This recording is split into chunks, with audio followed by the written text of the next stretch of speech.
রাজ্যে নির্বাচনী আবহ চলছে জোর কদমে প্রচার আর নির্বাচনকে কেন্দ্র করে উঠে আসছে একের পর এক আপডেট। এদিকে নির্বাচনী নির্ঘণ্ট ঘোষণার কয়েক ঘন্টা পরই প্রশাসনিক রদবদল শুরু করে দিয়েছিল নির্বাচন কমিশন। পুলিশ ও প্রশাসনের শীর্ষ স্তরে বদল নিয়ে সরব হন মমতা ব্যানার্জি। মুখ্য নির্বাচন কমিশনার জ্ঞানেশ কুমারকেও চিঠি দিয়েছিলেন তিনি। কমিশন অবশ্য তাতে পুলিশ প্রশাসনের বদলের সিদ্ধান্ত থেকে সরে আসেনি। এবার রাজ্যের 150-র বেশি থানার ওসি ও আইসি বদল করল কমিশন। সেই থানাগুলির মধ্যে ভবানীপুর ও নন্দীগ্রামও রয়েছে। এবারের নির্বাচনে হাই ভোল্টেজ কেন্দ্র হলো ভবানীপুর। এখান থেকে লড়ছেন মমতা ব্যানার্জি ও বিধানসভার বিরোধী দলনেতা শুভেন্দু অধিকারী। শুভেন্দু নন্দীগ্রামেও প্রার্থী হয়েছেন। এই দুই কেন্দ্রের দিকে নজর রয়েছে রাজনৈতিক মহলের।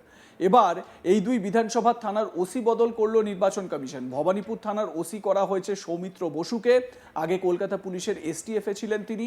নন্দীগ্রাম থানার ওসি করা হয়েছে শুভব্রত নাথকে, তিনি আগে চন্দননগর থানায় কর্মরত ছিলেন। শুধু ওসি বদল নয়, ডিস্ট্রিক্ট ইন্টেলিজেন্স ব্রাঞ্চের 11 জন আধিকারিককেও বদলির নির্দেশ দিয়েছে কমিশন। সব মিলিয়ে রাজ্য জুড়ে 184 জন পুলিশ আধিকারিককে সরানো হয়েছে। আবার আরজিকর কাণ্ডের সময় টালা থানার ওসি ছিলেন অভিজিৎ মণ্ডল, তাকে কলকাতার মানিকতলা থানার ওসি করেছিল কমিশন।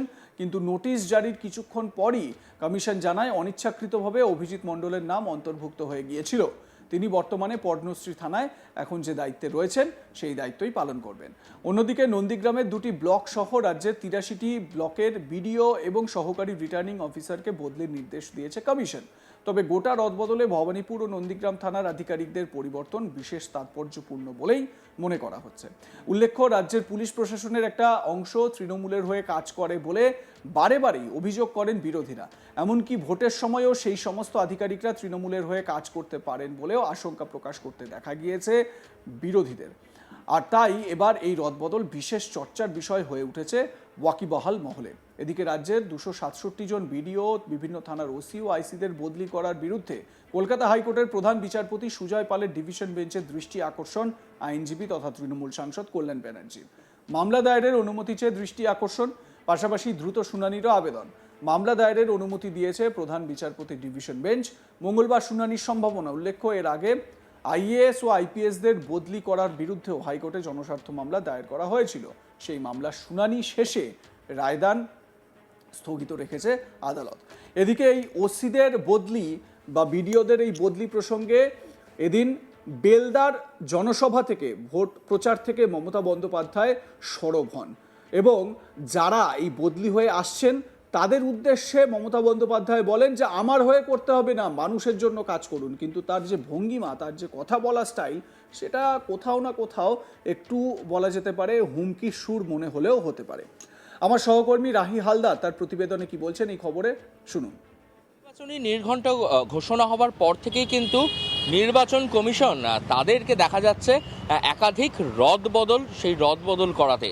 তবে এবারে রদবদল যেরকম একেবারে পুলিশের শীর্ষ নেতৃত্ব থেকে বিভিন্ন প্রশাসনিক স্তরে রদবদল চলছিল, তো এখন এবারে রদবদল আবার চলে এসেছে একবারে পুলিশের উপর মহল থেকে নিচের মহল পর্যন্ত।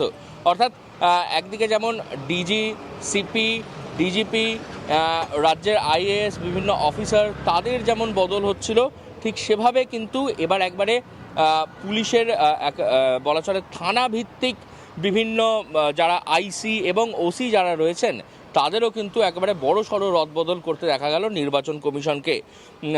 যেটা দেখা যাচ্ছে যে প্রায় গোটা রাজ্য জুড়ে 184 জন পুলিশ আধিকারিক যারা আইসি এবং ওসি স্তরে রয়েছেন তাদেরকেও কিন্তু একবারে বদল করিয়েছে নির্বাচন কমিশন।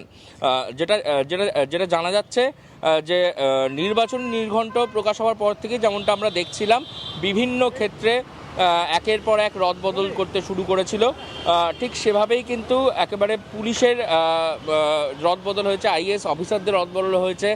রাজ্যের মুখ্যমন্ত্রী মমতা বন্দ্যোপাধ্যায় তিনি একেবারে এই যে রদবদল যেটা হচ্ছিল সেই নিয়ে নির্বাচনী আধিকারিক এবং নির্বাচন কমিশনকে বিভিন্ন দফায় চিঠি পর্যন্ত দিয়েছেন এবং সেই ক্ষেত্রেই কিন্তু তারপরেও দেখা যাচ্ছে যে কমিশন তাদের যে রদবদল করা, সেই রদবদল করা কিন্তু ক্রমেই বেড়েই চলেছে এবং সেগুলো তারা করে যাচ্ছেন।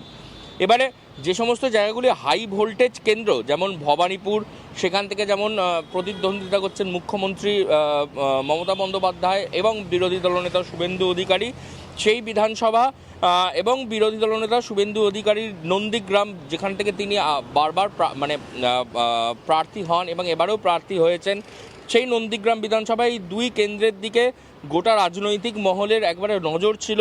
এই দুই বিধানসভার কিন্তু থানার যারা ওসি তাদেরকে বদল করেছে নির্বাচন কমিশন। ভবানীপুর থানার ওসিকে বদল করা হয়েছে, সৌমিত্র বসু তিনি ছিলেন ভবানীপুর থানার ওসি, তাই তিনি কলকাতা পুলিশের ভবানীপুর থানার ওসিকে বদল করা হয়েছে এবং সেখানে নিয়ে আসা হয়েছে সৌমিত্র বসুকে। তিনি ছিলেন হচ্ছে যে কলকাতা পুলিশের এসটিএফ ব্রাঞ্চে, সেখান থেকে তাকে নিয়ে আসা হয়েছে ভবানীপুর থানায়। এবং নন্দীগ্রাম থানায় ওসি করা হয়েছে সুব্রত নাথকে। সুব্রত নাথ তিনি আগে চন্দননগর থানায় ছিলেন, হুগলির চন্দননগর পুলিশ কমিশনারেটের চন্দননগর থানা, সেই থানায় তিনি ছিলেন। এবং ডিস্ট্রিক্ট ইন্টেলিজেন্স ব্রাঞ্চের প্রায় 11 জন আধিকারিককে বদলির নির্দেশ দিয়েছে কমিশন। সব মিলিয়ে রাজ্য জুড়ে মোট 184 জন পুলিশ আধিকারিককে সরানো হয়েছে ইতিমধ্যে। এবং আরজিকর কাণ্ডের সময় টালা থানার ওসি ছিলেন অভিজিৎ মণ্ডল, তাকে কলকাতা মালিকতলা থানার ওসি করেছিল নির্বাচন কমিশন।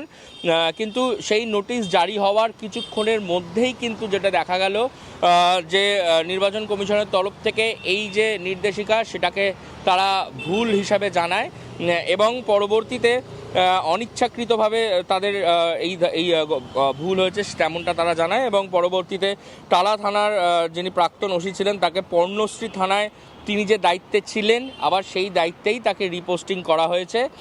অর্থাৎ যে 184 জনের যে নামের বদল হচ্ছিল তার মধ্যে টালা থানার প্রাক্তন ওসি অভিজিৎ মণ্ডল তিনি ছিলেন। আরজিকর কাণ্ডে আমরা দেখেছিলাম তার নামে একাধিক অভিযোগ আসে এবং তাকে পরবর্তীতে টালা থানা থেকে সরিয়ে নিয়ে আসা হয়। তাকে নির্বাচন কমিশন নতুন ওসি করে পাঠানোর কথা ভেবেছিল, কিন্তু সেটা পুরোটাই একটা নিছক অনিচ্ছাকৃত ভুল ছিল বলে জানানো হয়েছে। এবং তিনি যে ব্লকে যে পর্ণশ্রী থানায় যেখানে তিনি আছেন তিনি সেখানেই থাকবেন। অন্যদিকে নন্দীগ্রামের 2টি ব্লক সহ রাজ্যের 83টি ব্লকের বিটিও এবং সহকারী রিটার্নিং অফিসার তাদেরকেও কিন্তু বদলির নির্দেশ দিয়েছে কমিশন। রাজ্যের মোট 267 জন বিডিও এবং থানার ওসি ও আইসিদের বদলি করার বিরুদ্ধে কলকাতা হাইকোর্টের প্রধান বিচারপতি সুজয় পালের ডিভিশন বেঞ্চের দৃষ্টি আকর্ষণ করেছেন ইতিমধ্যেই রাজ্যের শাসক দল তৃণমূল কংগ্রেসের সাংসদ তথা শাসক দলের আইনজীবী কল্যাণ বন্দ্যোপাধ্যায়। তিনি একটি মামলা দায়ের করে অনুমতি চেয়ে দৃষ্টি আকর্ষণ করেছেন এবং পাশাপাশি দ্রুত শুনানির আবেদন জানিয়েছেন। মামলা দায়ের করার অনুমতি দিয়েছেন বিচারপতি ডিভিশন বেঞ্চ। আগামীকাল রয়েছে সেই মামলার কিন্তু শুনানির সম্ভাবনা। উল্লেখ্য, এর আগে আইপিএসদের বদলি করার বিরুদ্ধে হাইকোর্টে জনস্বার্থ মামলা দায়ের করা হয়েছিল। সেই মামলার শুনানির শেষে রায়দান এখনও স্থগিত রেখেছে আদালত। তবে এই যে বদলি, সে বদলি নিয়ে কিন্তু শাসক দল তারা বরাবরই কিন্তু সরব হয়েছিল, তারা বরাবরই এই নিয়ে কিন্তু মুখ খুলেছিল। আমরা দেখেছিলাম যেটা রাজ্যের প্রথম যিনি মহিলা মুখ্য সচিব হয়েছিলেন নন্দিনী চক্রবর্তী, তাকে বদলি করা হয়েছিল। সেই থেকেই কিন্তু এই বদলের সূত্রপাত। এই বদল কিন্তু পুলিশ মহলের শীর্ষ স্তরের যারা কর্তারা রয়েছেন তাদের থেকে শুরু করে একদম বলা চলে থানার ওসি আইসি লেভেল পর্যন্ত সব জায়গাতে কিন্তু এই রদবদল চলছে এবং এই রদবদল নিয়ে শাসক দল ক্রমেই কিন্তু তারা কিন্তু নির্বাচন কমিশনকে তারা আক্রমণ করে আসছে এবং পরোক্ষভাবে এই রদবদলের পেছনে বিজেপির যে অঙ্গুলি হেলন রয়েছে এমনটাও কিন্তু অভিযোগ উঠছে শাসক দলের তরফ থেকে।